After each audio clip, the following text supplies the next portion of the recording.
Hi, I'm Susan at Rejuvenate Yoga in Hawke's Bay, New Zealand. Welcome to Rocket Yoga Session 2, Move with your Rocket.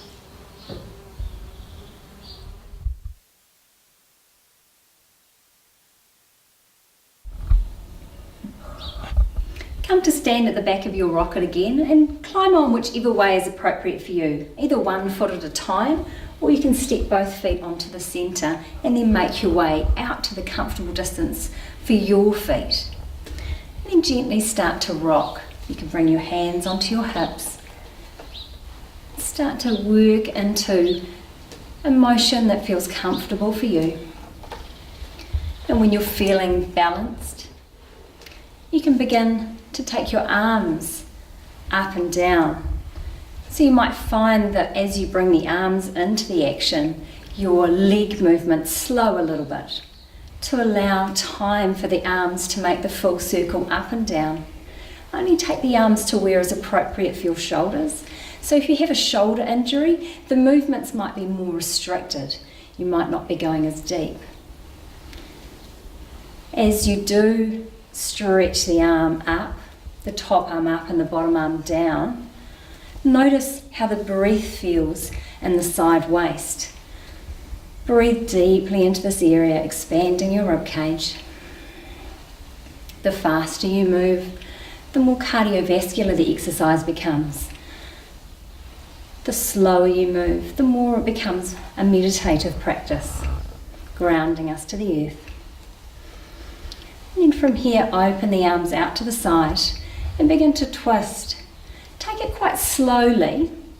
The more energetically you twist into these poses, the more likely you are to travel a distance with your rocket, either working back behind you or maybe walking the rocket forward, which is quite a fun thing to do if you have two rockets and two people wanting to have a race across the room.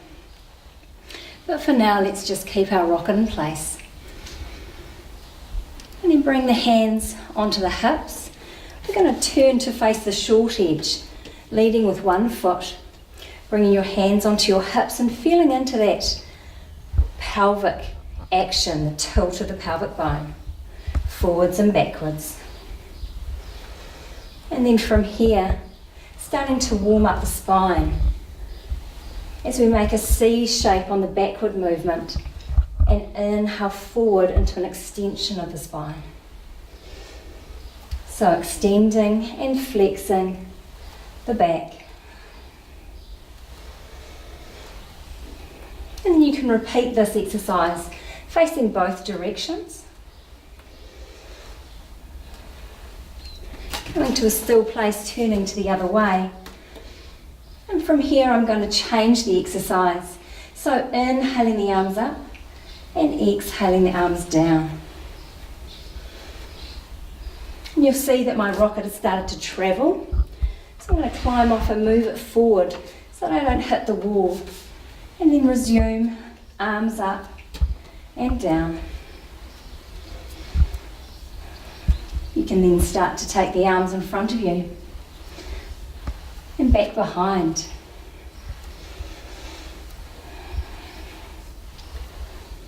You'll soon find that the arms become tired, possibly more quickly than the legs. And if you do find your balance gets a little unsteady and you feel that you're going to fall off your rocket, turn it into a step so that you end up climbing off deliberately. Much less risk to yourself that way. Bringing the arms to a still place, we're going to turn back to the other side. And this time work into a different arm variation where the right arm comes up and around and then the left arm comes back and around. Challenging the left and right sides of the brain. Let's take that together. Right arm forward, left arm back. Cross at the top and come down the opposite side. The chest can move with this movement as well. Nearly falling off. Taking your arms around. And then pausing, turning back to the other side. This time the left arm comes forward and the right arm comes back. So as you spend some time with these movements, perhaps pausing the video so that you can spend a little bit more time working the body, you'll find that this action is very good for detoxifying the liver and the kidneys. And then coming back to a place of stillness and returning to the front of your board just to give yourself a little break between the arm poses. There's so many different options that you can choose, ways of working your body with the rocket. Experiment, have some fun with it. And coming to a still place as you climb off your board in honour of your practice. Namaste.